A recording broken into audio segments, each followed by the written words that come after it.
class, welcome to the channel. I hope you all are doing well.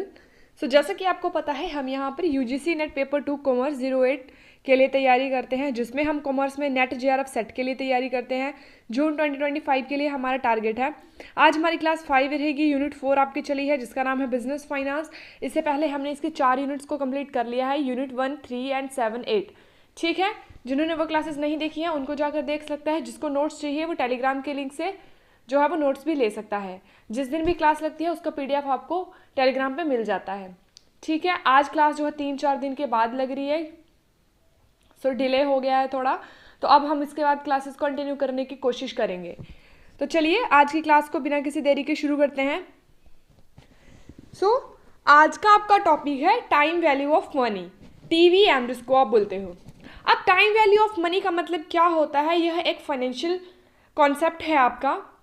इसमें ये बोला जाता है अकॉर्डिंग टू दिस कॉन्सेप्ट कि जो आपके पास प्रेजेंट में मनी है उसकी वैल्यू फ्यूचर की जो आपके पास मनी होगी उससे कहीं ज़्यादा होती है जो आपकी प्रेजेंट में इस समय पर आपके पास पैसे हैं।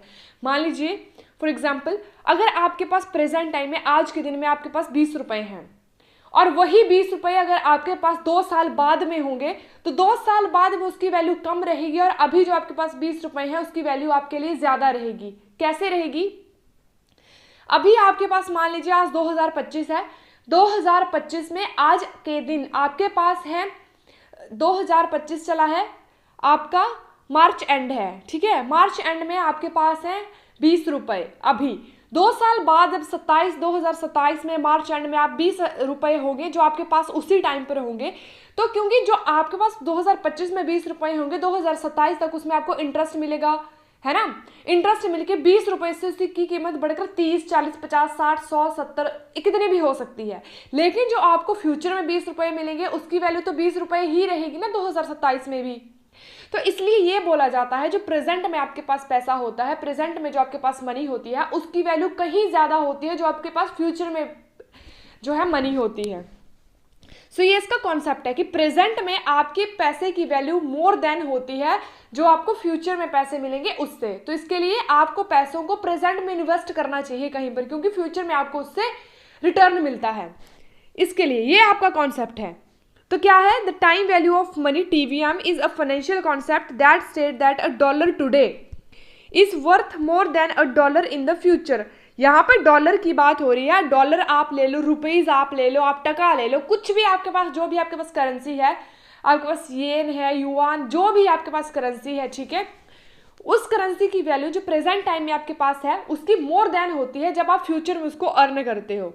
ठीक है, more than a dollar in the future due to its earning potential, क्योंकि आपके पास जो प्रेजेंट में मनी होगी उसकी अर्निंग पोटेंशियल कैपेसिटी ज़्यादा होगी, क्योंकि जो फ्यूचर में आपके पास पैसा होगा उसकी अर्निंग कैपेसिटी अगले फ्यूचर में होगी।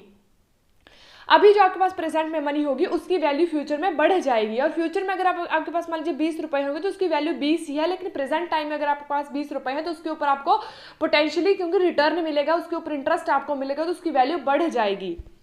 This principle is based on the idea that money can earn interest और रिटर्न ओवर टाइम। क्योंकि देखिए वही बात है ना, किस प्रिंसिपल के ऊपर ये काम करता है कि ये इस आइडिया के ऊपर काम करता है कि मनी कैन अर्न इंटरेस्ट और रिटर्न ओवर द टाइम। एक सर्टेन टाइम के बाद आपको बैंक में आपका पैसा होता है, करंट अकाउंट में, सेविंग अकाउंट में आपके पैसे होते हैं ना, तो आपको 3 महीने के अंदर वहां पर इंटरेस्ट लगता है। तो अगर आपके अकाउंट में पैसे होंगे तो उसी के ऊपर तो इंटरेस्ट लगेगा, जो पैसा आपने घर में रखा रहेगा उसके ऊपर तो इंटरेस्ट नहीं लगेगा।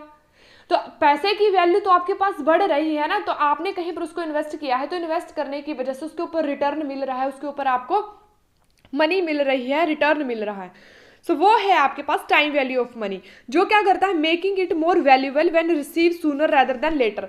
तो ये मोर वैल्यूएबल आपको बनाता है अगर पैसा आपके पास जल्दी रिसीव हो जाता है अदर देन जो आपके पास लेटर में रिसीव होता है, उससे ज़्यादा आपकी वैल्यू किसकी होती है? जो आपको प्रेजेंट टाइम में पैसा मिलता है। अब इसको फॉर्मूला में कैसे देखेंगे? One of the key formula TVM is in the future value of formula क्या रहेगा आपका?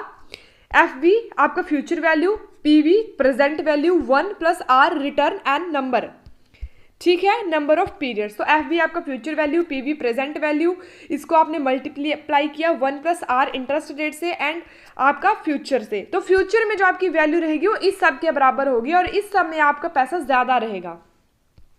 ठीक है, उसके बाद आपके पास आता है importance of time value of money की इंपॉर्टेंस क्या है। तो इन्वेस्टमेंट डिसीजन, ये क्या करती है, आपकी इन्वेस्टमेंट डिसीजन लेने में हेल्पफुल होती है। TVM helps in comparing investment opportunities by determining their future और प्रेजेंट वैल्यू। अब जो आपके पास टीवीएम होता है वो इन्वेस्टमेंट डिसीजन लेने के लिए हेल्पफुल होती है। वो क्या करती है, आपके जो फ्यूचर में किस तरह से आप इन्वेस्टमेंट करोगे, फ्यूचर में आपकी क्या वैल्यूज रहेगी, कितना इंटरेस्ट मिलेगा, कितना रिटर्न आपको आएगा, उन सबको इवेल्युएट करती है, उन सबको देखती है, इन्वेस्टमेंट अपॉर्चुनिटी को डिटरमाइन करती है कि प्रेजेंट टाइम में, फ्यूचर टाइम में आपकी प्रेजेंट वैल्यू क्या रहेगी, जो प्रेजेंट आपके पास मनी है उसकी वैल्यू फ्यूचर में क्या रहेगी, तो उसको ये देखती है, डिटरमाइन करते हैं। तो इसके लिए इन्वेस्टमेंट डिसीजन आप यहां से ले सकते हो। लोन एंड मॉर्टगेज कैलकुलेशन, जो भी आपने अपने बिजनेस के लिए लोन लिया रहेगा, मॉर्टगेज लिया रहेगा, बंधक लिया होगा, उन सबको कैलकुलेट करके देखती है आगे कितने टाइम के बाद आपको रिपे करना है, जो भी आपने लोन लिया है उसको पेमेंट करनी है, उसको कैलकुलेट करेगी, इंटरेस्ट रेट को कैलकुलेट करेगी एंड अमोर्टाइजेशन शेड्यूल बनाएगी उसके लिए। ठीक है, तो इस तरह से ये हेल्पफुल रहती है। कैपिटल बस्टिंग, अब कैपिटल बस्टिंग का कॉन्सेप्ट हम देखेंगे। तो कैपिटल बस्टिंग क्या होता है कि businesses use TVM to assess project by calculating net present value and interest rate return, जिनको हम बाद में पढ़ेंगे। और इसके द्वारा आप क्या इनके बारे में हमने पढ़ लिया है ना, net present value and interest rate of return, ये हमने कल की क्लासेस में पढ़े थे। तो जो आपका टीवीएम होता है वो आपका क्या करता है, तो ये देखता है कि प्रेजेंट में जो आपका प्रोजेक्ट है उस प्रोजेक्ट में कितनी बजट की जरूरत है, उसमें जो इंटरेस्ट रेट ऑफ रिटर्न रहेगा, नेट प्रेजेंट वैल्यू रहेगी, उनको ये कैलकुलेट करेगा। तो ये आपको बता देगा कि आपको किसी भी प्रोजेक्ट के लिए कितना बजट बनाना चाहिए। ठीक है, रिटायरमेंट प्लानिंग, अब रिटायरमेंट प्लानिंग भी आप जो है टीवीएम के माध्यम से कर सकते हो। कैसे, अभी आप प्रेजेंट में मान लीजिए कोई जॉब कर रहे हो, वहां से आपको सैलरी मिलती है, अब आपको जो पेंशन मिलती है आपको आफ्टर रिटायरमेंट, वो तो पेंशन मिलेगी, वो तो प्रेजेंट में आपका पैसा कुछ कटेगा ना, तो प्रेजेंट के वैल्यू में से आपका कुछ शेयर कट रहा है और वही आपको फ्यूचर में उसके ऊपर इंटरेस्ट और रिटर्न मिलके वही आपको बाद में फ्यूचर में मिला करेगा, किसके बदले में, पेंशन के बदले में, पेंशन के रूप में जो आपको मिलेगा। सो वही होता है रिटायरमेंट प्लानिंग। तो आप प्रेजेंट में रहकर ही रिटायरमेंट प्लानिंग भी कर सकते हो, फ्यूचर में थोड़ा थोड़ा, प्रेजेंट में थोड़ा थोड़ा पैसा आप बचाओगे और उसको फ्यूचर में with interest and with return आप उसको प्राप्त कर लोगे। सो इसी तरह से रिटायरमेंट प्लानिंग भी आप टीवीएम के माध्यम से कर सकते हो। इन्फ्लेशन एंड परचेजिंग पावर, तो money loses value over time due to inflation. अब मनी क्या करती है, अब कंटिन्यूअसली क्योंकि इन्फ्लेशन होती है उसकी वजह से मनी की वैल्यू कम होती जाती है। तो टीवीएम जो होता है आपका, जो टाइम वैल्यू ऑफ मनी है, एंश्योर करती है कि investment and saving are adjusted accordingly. जो भी आप इन्वेस्टमेंट करोगे, जो भी आप सेविंग्स करोगे, वो अकॉर्डिंग टू सिचुएशंस, उसके अकॉर्डिंगली आप इसको एडजस्ट कर सकते हो इजीली। ठीक है, उसके बाद आपके पास आते हैं opportunity cost. Holding cash instead of investing means missing out and potential earning. जो आपके पास पोटेंशियल अर्निंग है, आपने उसको प्राप्त करना था अर्निंग को। अपॉर्चुनिटी कॉस्ट मैंने आपको बताया हुआ है क्या होता है कि जब हमारे पास 2 या 3 4 ऑप्शन होते हैं, उनमें से किसी एक ऑप्शन को हम चूज करते हैं, उसमें से उसके बाद जो और ऑप्शन आपके बच जाते हैं, तो वो आपके पास अपॉर्चुनिटी चली जाती है, उसको आप बोलते हो अपॉर्चुनिटी, जो उसके बदले में आपको कॉस्ट चुकानी पड़ेगी, वो अपॉर्चुनिटी कॉस्ट है। तो उसके लिए भी टीवीएम क्वांटिफाई करता है कि लॉस्ट अपॉर्चुनिटी आपकी ना हो।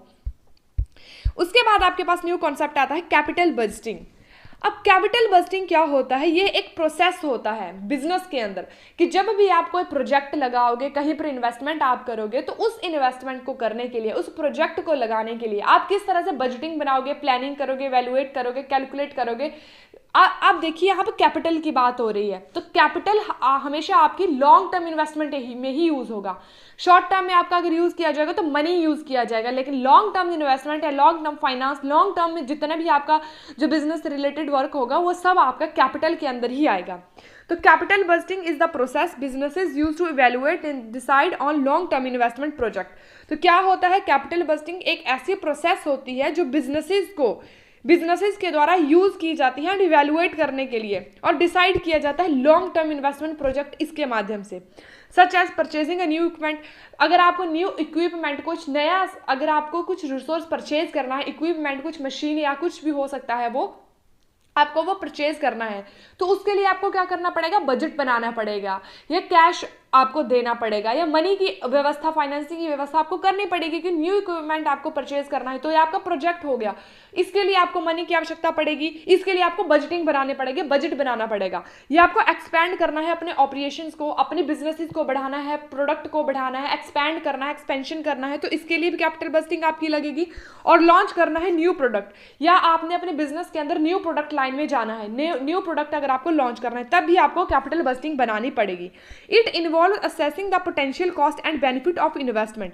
तो ये क्या करता है, असेस करता है, आप ये देखता है कि जो आपके पोटेंशियल कॉस्ट होती है एंड बेनिफिट होते हैं इन्वेस्टमेंट में, वो अलाइन कर सके कंपनी की financial goal and maximise share holder की वैल्यू को। अब जो आप कैपिटल बस्टिंग बनाते हो उसका मेन मोटिव यही होता है कि फाइनेंशियल गोल्स को पूरा किया जाए एंड जो शेयर होल्डर की वैल्यू है उसको मैक्सिमाइज किया जाए। क्योंकि अगर शेयर होल्डर की वैल्यू आपकी मैक्सिमाइज होगी, शेयर होल्डर की वैल्यू अगर आपकी बढ़ेगी, तो वही तो ओनर होते हैं, ओनर की वैल्यू बढ़ेगी तभी वो ज्यादा पैसा लगाएंगे बिजनेस में और बिजनेस आपका ग्रो करेगा। तो इन सब चीजों के लिए, इन सब कार्यों को करने के लिए आपको कैपिटल बस्टिंग करनी पड़ती है। कैपिटल को बजट बनाकर आपको चलना पड़ता है कि बिजनेस में कहां पर कौन सी आपको इन्वेस्टमेंट करनी है, कौन से प्रोजेक्ट आपको चलाना है, बिजनेस को एक्सपैंड करना है, प्रोडक्ट लाइन आपको लगानी है, न्यू इक्विपमेंट परचेज करना है, एक्सपैंड करना है ऑपरेशन को, तो इन सब के लिए आपको कैपिटल बस्टिंग करनी पड़ेगी। तो इसको आप बोलते हो कैपिटल बस्टिंग, ठीक है, कैपिटल बजटिंग।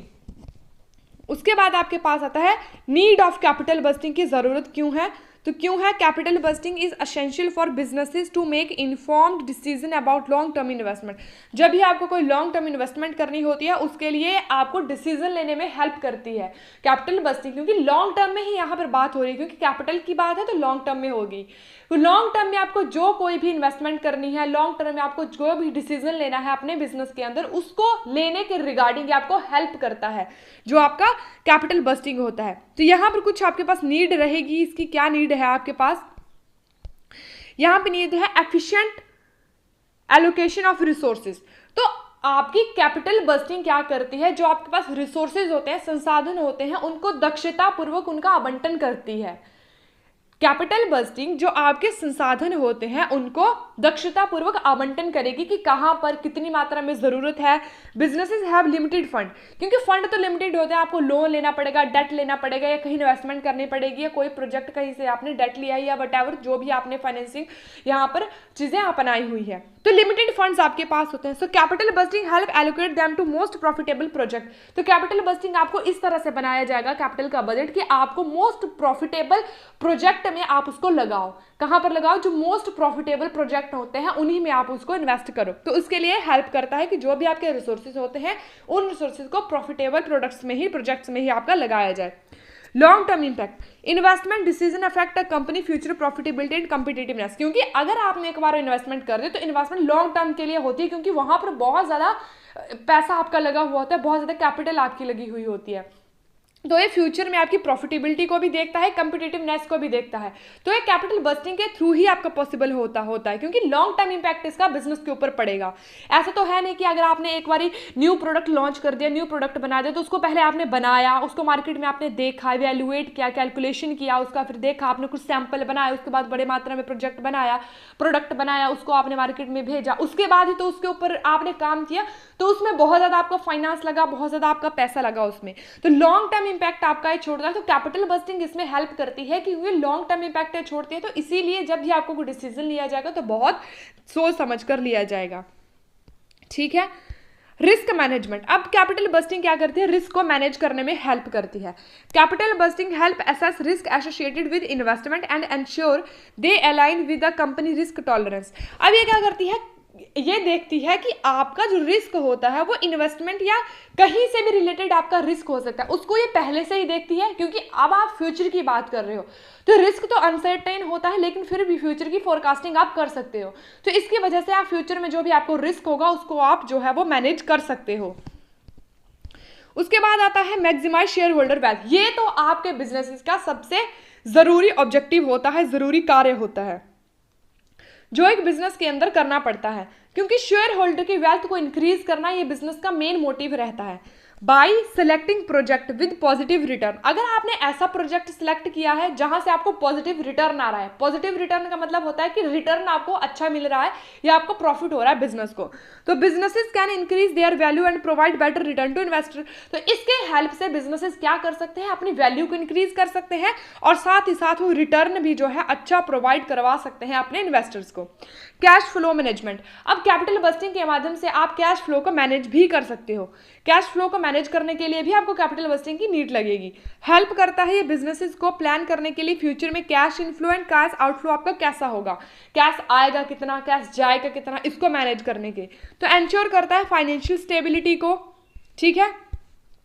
उसके बाद आपके पास आता है कंप्लाइंस विद स्ट्रेटेजिक गोल्स। अब यहाँ पर किस तरह से कंप्लाइंस किया जाएगा स्ट्रेटेजिक गोल्स के अकॉर्डिंगली, तो एंश्योर करता है investment decision align with the company long term objective. जो भी आपके इन्वेस्टमेंट डिसीजन लिए जाएंगे वो ऑर्गेनाइजेशन के लॉन्ग टर्म ऑब्जेक्टिव से लिए जाएंगे, सच एज एक्सपेंशन, मॉडर्नाइजेशन और डाइवर्सिफिकेशन। कुछ भी आपको करना है तो ये सब स्ट्रेटेजिक प्लानिंग के आपके होंगे और इनमें आपके कैपिटल बस्टिंग आप इसमें बहुत ज़्यादा रोल रहेगा। Evaluating alternative investment. अब आपको अल्टरनेट इन्वेस्टमेंट अगर आप कहीं पर करते हो तो उसको इवेल्युएट भी किया जाएगा with the help of this. Help करता है ये कंपेयर करने में डिफरेंट इन्वेस्टमेंट अपॉर्चुनिटीज को and select the most beneficial one. अब आपके पास बहुत ज़्यादा अल्टरनेटिव होते हैं, उन अल्टरनेटिव में से आपको एक बेस्ट ऑप्शन को चूज करना होता है ना। तो उसी को ही, उस अपॉर्चुनिटीज को ही चूज करने के लिए आपका कैपिटल बस्टिंग हेल्पफुल होता है। तो ये आपकी कुछ नीड थी कैपिटल बस्टिंग की। अब आपके पास आता है importance of capital bursting decision. तो capital bursting decision are crucial for a company long term financial success. क्योंकि कैपिटल की बात है तो लॉन्ग टर्म में, अगर लॉन्ग टर्म बिजनेस को सक्सेसफुल होना है तो उसके लिए उसको कैपिटल बस्टिंग को ध्यान से देखना पड़ेगा या उसको अच्छे से उसको मैनेज करके चलना पड़ेगा। तो कैपिटल बस्टिंग आपके डिसीजन मेकिंग में भी हेल्प करती है। कुछ यहाँ पे इंपॉर्टेंस है इसकी। लॉन्ग टर्म फाइनेंशियल ग्रोथ क्या होता है, यहाँ पर आपकी लॉन्ग टर्म फाइनेंशियल ग्रोथ होती है। यहाँ पर आपका बिजनेस लॉन्ग टर्म में फाइनेंशियली ग्रोथ करता है। ये इंपॉर्टेंस है क्योंकि कैपिटल बस्टिंग अगर आपने अच्छे से बनाई रहेगी तो बिजनेस, अगर आपने अच्छे देखे क्या है, अगर आपने कहीं पर अच्छे प्रोजेक्ट में इन्वेस्टमेंट किया है, वहां से आपको अच्छा रिटर्न मिल रहा है, तो आपके बिजनेस के लिए तो हेल्पफुल है ना। बिजनेस की फाइनेंशियल ग्रोथ तो आपको बढ़ेगी ना। तो capital budgeting help businesses make strategic investment that drive long term revenue and expansion. तो ये क्या करता है, लॉन्ग टर्म आपका ड्राइव करता है, इन्वेस्टमेंट करता है, रेवेन्यू को भी एक्सपेंड करने में हेल्प करता है।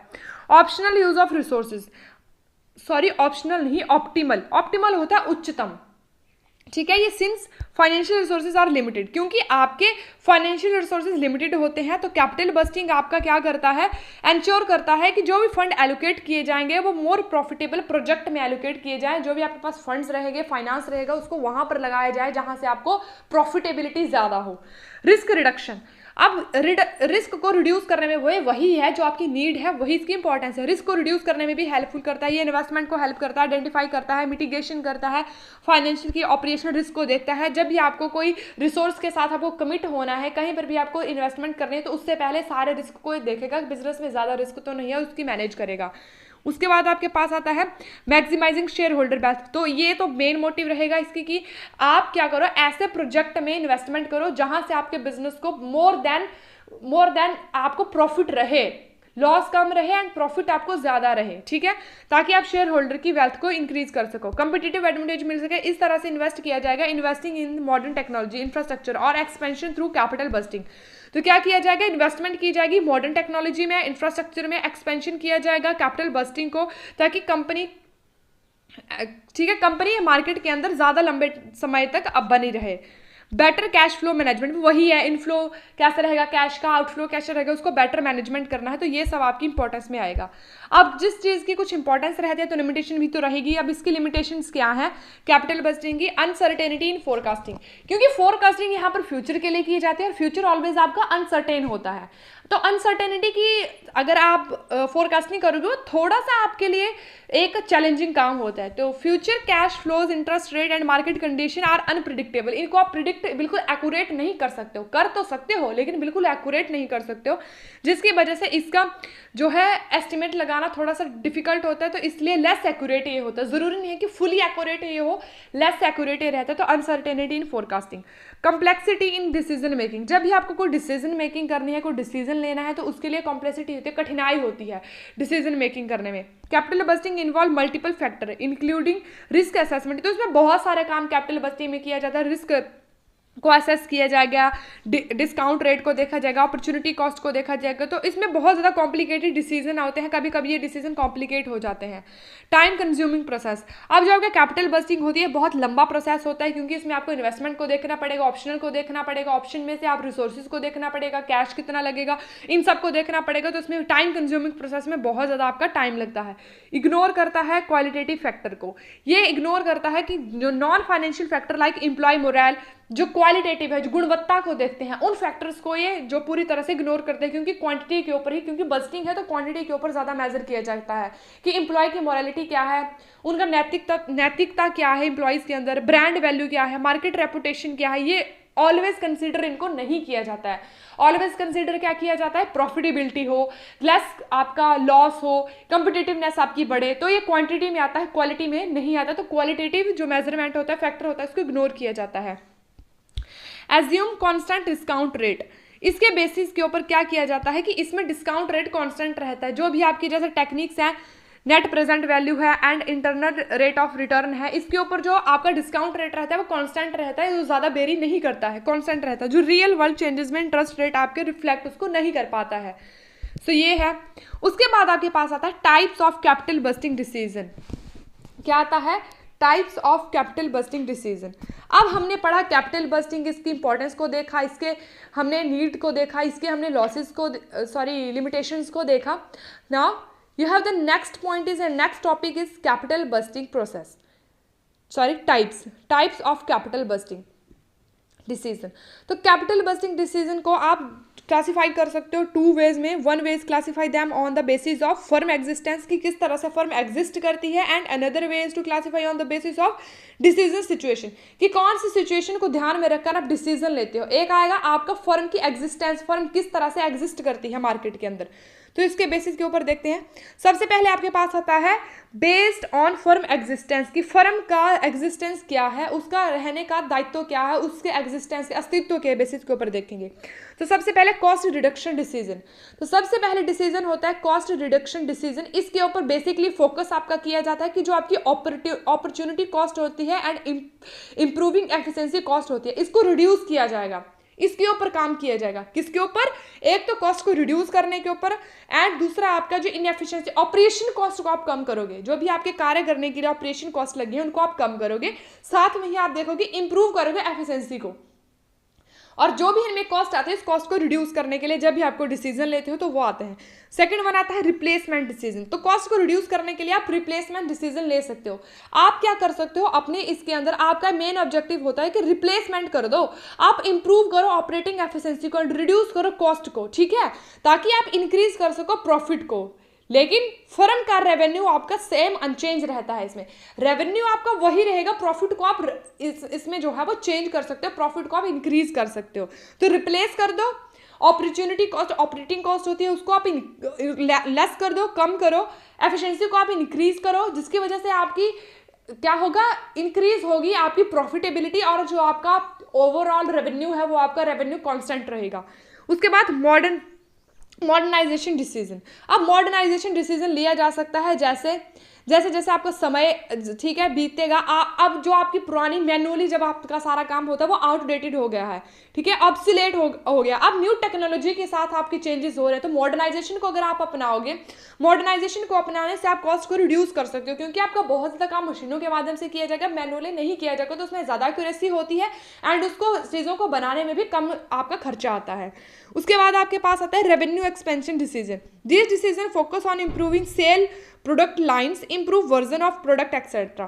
तो ये क्या करता है, प्रोडक्ट लाइन को इंप्रूव करता है, ठीक है, जो वर्जन को ये इंप्रूव करता है। जैसे एक्सपेंशन डिसीजन, अब क्या डिसीजन लिए जाते हैं इसमें, एक्सपेंशन डिसीजन लिया जाता है बिजनेसेस को एक्सपैंड करने के लिए।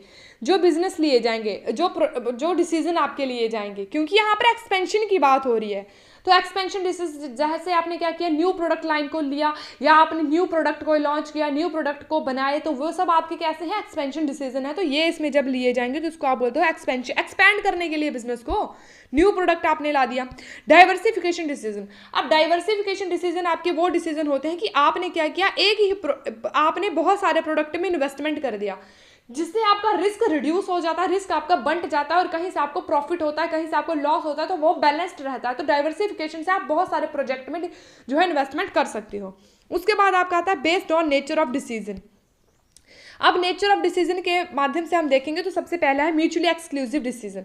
अब म्यूचुअली एक्सक्लूसिव डिसीजन होता है, इसमें आपने क्या किया, दो अल्टरनेटिव प्रपोजल आपके पास होते हैं, दो प्रपोजल आपके पास है, मान लीजिए उनमें से आपने एक को एक्सेप्ट किया और दूसरे जो आपके पास दूसरा था एक को आपने एक्सेप्ट कर लिया। प्रपोजल था आपके पास दो प्रपोजल में से आपने एक प्रपोजल को एक्सेप्ट किया, दूसरा आपका अल्टरनेटिव प्रपोजल था जो आपका ऑटोमेटिकली रिजेक्ट हो गया।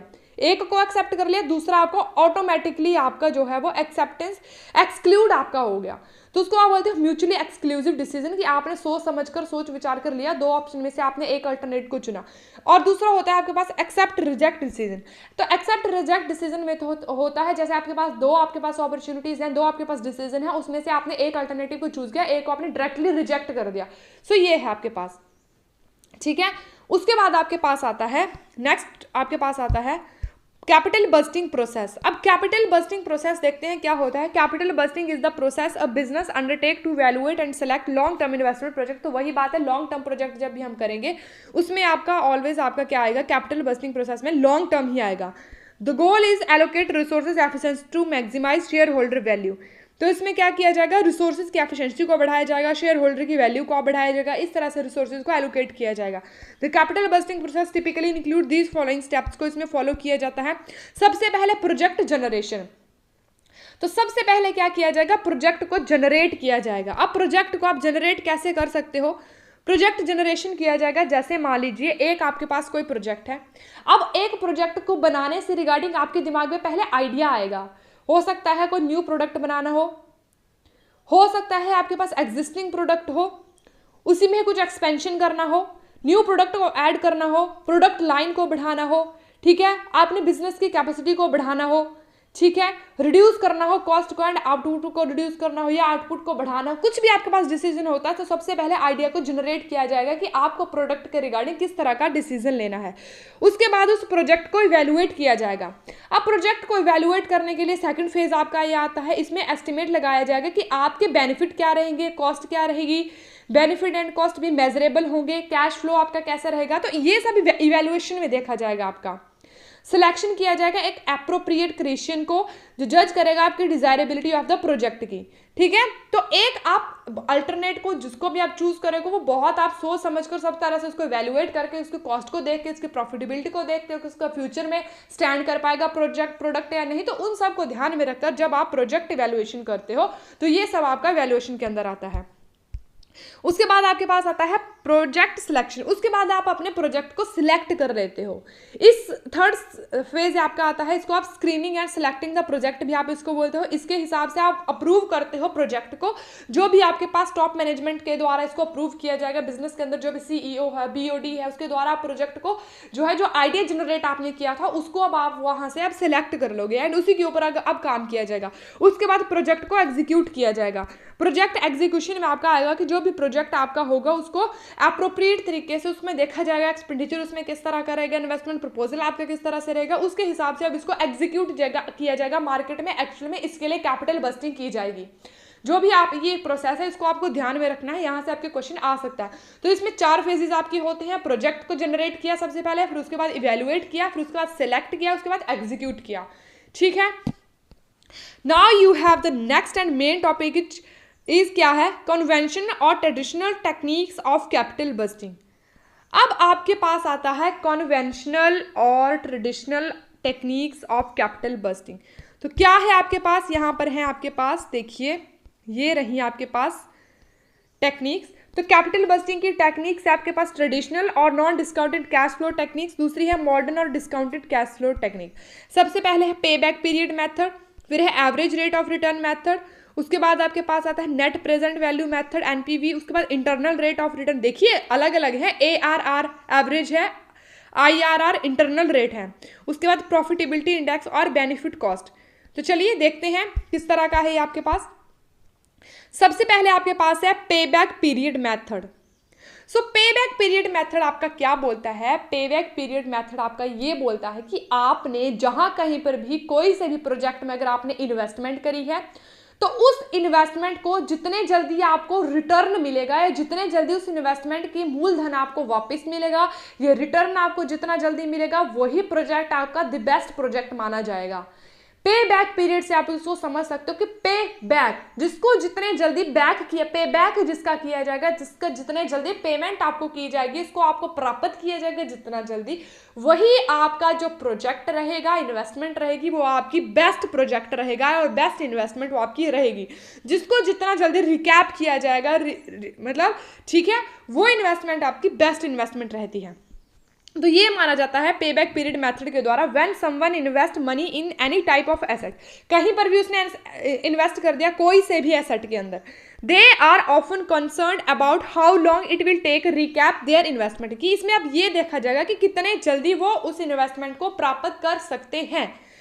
This concern is shared by firms as well when a company consider investing in a fixed asset, जब भी कोई फिक्स्ड एसेट में अगर इन्वेस्टमेंट आपने किया है, it look for option that will return cash quickly. अगर आपने मान लीजिए कि फिक्स एसेट में आपने इन्वेस्टमेंट किया, कितने जल्दी वहां से आपको कैश मिलेगा, बैक आपका होगा, कितने जल्दी आपकी मनी बैक होगी, तो वही आपका इन्वेस्टमेंट बेस्ट इन्वेस्टमेंट माना जाएगा।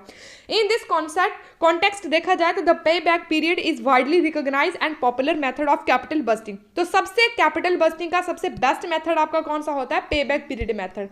This payback period is defined as the amount of the required of the net cash inflow from an investment to cover the initial cost of the investment। ठीक है, initial cost में जब आपका new product होगा या आपका initial cost अगर आपकी होगी तो जितना जल्दी आपको मिलेगा, वहीं पर जो आपके पास पहले से ही बिजनेस चला रहा है उसमें जितना जल्दी आपको कैश क्विकली मिलेगा, वही आपके बिजनेस से अच्छे रहते हैं। तो इसके लिए कैलकुलेट करने का फॉर्मूला आपके पास है, सबसे पहले है पीबीपी का मतलब है पे back period, initial investment divided by new annual cash flow.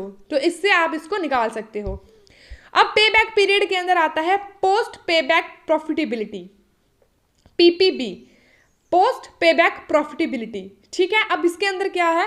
A significant drawback of the traditional pay back period method is there that is overlook the profitability, क्योंकि हमारे जो ट्रेडिशनल अप्रोच है वो नॉन डिस्काउंटेड है ना, हमने देखा ना पीछे, वो नॉन डिस्काउंटेड है। तो ये प्रॉफिटेबिलिटी का कुछ पे बैक आपका ये हो सकता है, कुछ लैक ये इसका हो सकता है, ड्रॉबैक इसका हो सकता है कि इसमें आपका जो है प्रॉफिटेबिलिटी इन्वेस्टमेंट आफ्टर पे बैक पीरियड, इसमें जो भी आपका प्रॉफिट आपको मिलेगा वो सर्टेन टाइम के बाद मिलता है, थोड़े टाइम पे बैक बाद में मिलेगा आपको इसको। Consequently it serve as a measure of liquidity rather than investment profitability.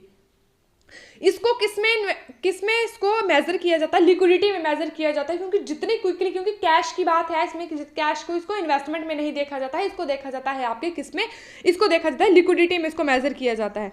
To address this expert recommend also calculating and comparing the post pay back profitability is better evaluate to relative profitability. Basically आपको इसमें क्या याद रखना है? इसमें आपको यही याद रखना है कि प्रॉफिटेबिलिटी में कैश लिक्विडेशन में होता है और जितना जल्दी आप इसको प्राप्त करते हो उतना जल्दी ही बेस्ट होता है। उसके बाद आपके पास इसको निकालने का फॉर्मूला आपके पास है post pay back profitability annual cash inflow working life minus पे back period.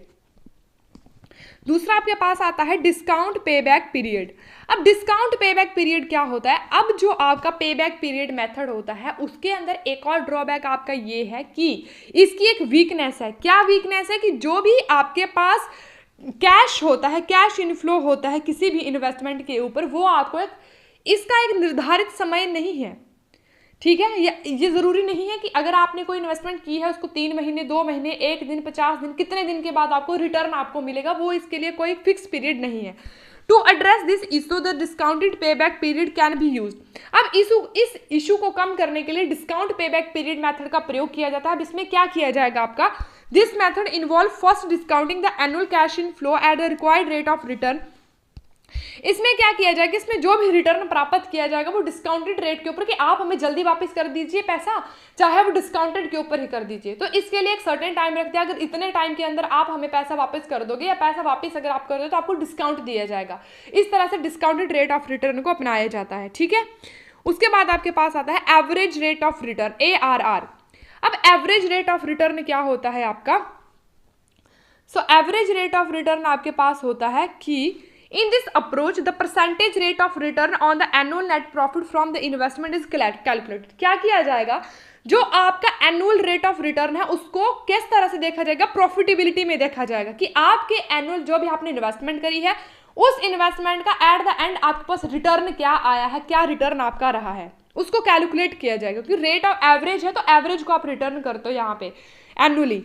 It based on the initial investment, किसके ऊपर बेस्ड है, इनिशियल इन्वेस्टमेंट के ऊपर। It is known as return on investment. अगर आपने कोई इनिशियल इन्वेस्टमेंट की है, फर्स्ट में आपको फर्स्ट टाइम अगर आपने इन्वेस्टमेंट की है तो इस इन्वेस्टमेंट के ऊपर जो भी आपको रिटर्न आपको मिलेगा उसको आप रिटर्न ऑन इन्वेस्टमेंट बोलते हो, फर्स्ट टाइम जब आपने किया। लेकिन अगर एवरेज इन्वेस्टमेंट अगर इसको बोलोगे, अगर आप इसको पुराना अगर आपका बिजनेस है तब आप इसको बोलोगे एवरेज रेट ऑफ रिटर्न। तो इसको निकालने का फॉर्मूला आपके पास है average rate of return, average annual net income saving divided by average investment into 100। वह if annual cash inflow are given then formula will, अगर आपके पास एनुअल कैश फ्लो दिया ही है तो ये निकाला जाएगा average annual cash flow minus annual depreciation divided by average investment into 100। इस तरह से इसको आप निकालोगे। उसके बाद आपके पास आता है present value method. Present value method जो होता है आपका वो प्रेजेंट टाइम की प्रेजेंट वैल्यू को ही देखता है, फ्यूचर कैश फ्लो को फाउंड आउट करता है एंड हेल्प करता है अलजेब्रिक फार्मूला। इसका फार्मूला आपके पास क्या है, प्रेजेंट वैल्यू मेथड तो प्रेजेंट वैल्यू को देखता है, जो प्रेजेंट वैल्यू के ऊपर है आपकी फ्यूचर में जो है इसमें ट्रांजेक्शन करी जाएंगी। अब ये क्या है आपके पास, इसका फॉर्मूला है, देखिए इसका फॉर्मूला क्या है आपका, इसका फॉर्मूला है present value P is equal to S divided by 1 plus I N, जिसको आप देख सकते हो P है present value of future sum of money, S है future value of sum of money, I है रेट ऑफ इंटरेस्ट, N है number of years. तो इस तरह से आप इसको निकालोगे। इसके अंदर आपकी जो है 3 मोर टेक्निक्स इसके अंदर आपके पास आती हैं, जिसमें है आपकी net present value and present value index method and time adjust rate of return. Net present value आपकी क्या बताती है, this method is also known as excess present value method net gain method. It is used when management has minimum rate of return cut off rate. जब आपके पास management के पास minimum discount के ऊपर जब आप इसको जारी करते हो, कोई भी इन्वेस्टमेंट है डिस्काउंट के ऊपर जो करी जाएगी उसको आप बोलते हो नेट प्रेजेंट वैल्यू। उसके बाद क्या है आपके पास, ये आप छोड़िए, उसके बाद है आपके पास प्रॉफिटेबिलिटी इंडेक्स मेथड और प्रेजेंट वैल्यू इंडेक्स मेथड। अब क्या होता है, जो प्रॉफिटेबिलिटी इंडेक्स होती है प्रेजेंट वैल्यू मेथड होता है, इसमें क्या होता है, इसको also known as the benefit cost ratio, ये भी आप इसको बोल सकते हो। क्या बोल सकते हो, benefit cost ratio is a variation of the NPV method. जो आपका नेट प्रेजेंट वैल्यू है उसी का ही ये वेरिएशन है, उसी का ही सुधरा हुआ रूप है। It is favoured over the NPV method when the capital cost और म्यूचुअली एक्सक्लूसिव अभी हमने पढ़ा, तो उसी का ही ये है, उसको ही ये देखता है। This method quantifies the relationship between the present value of cash inflow and the present value of cash outflow. किसको ये देखता है, प्रेजेंट वैल्यू ऑफ कैश, कि प्रेजेंट टाइम में आपका कैश कितना आ रहा है और प्रेजेंट वैल्यू में कितना ही कैश आपका जा रहा है, उन दोनों का ही ये कैलकुलेट करके देखता है। तो यही आपका पास है, देखिए present value of cash inflow, present value of cash outflow, यहीं पर इसकी परसेंटेज है।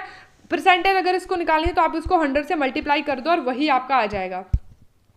उसके बाद time adjusted rate of return method, TAR जिसको आप बोलते हो।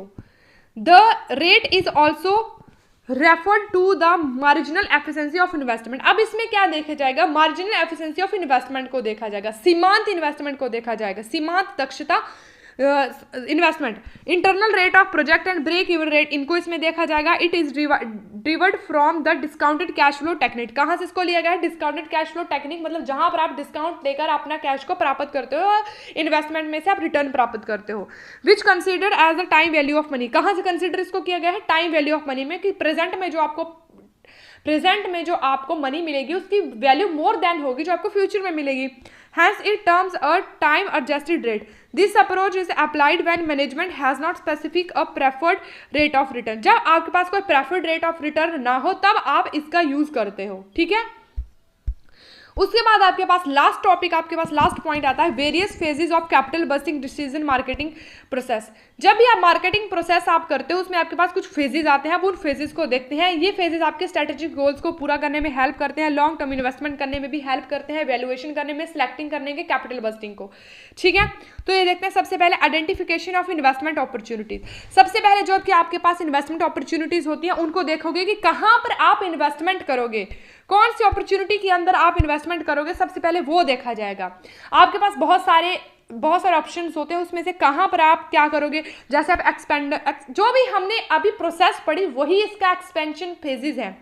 ठीक है, आपको पोटेंशियल इन्वेस्टमेंट प्रोजेक्ट में लगाना है, एक्सपैंड करना है, किसी प्रोडक्शन को एक्वायर करना है, न्यू मशीनरी को लॉन्च करना है, न्यू प्रोडक्ट को, कुछ भी आपका हो सकता है। तो आइडेंटिफिकेशन ऑफ इन्वेस्टमेंट अपॉर्चुनिटी, सबसे पहले आप इन्वेस्टमेंट कहाँ पर करना है उसकी अपॉर्चुनिटी को आइडेंटिफाई करोगे।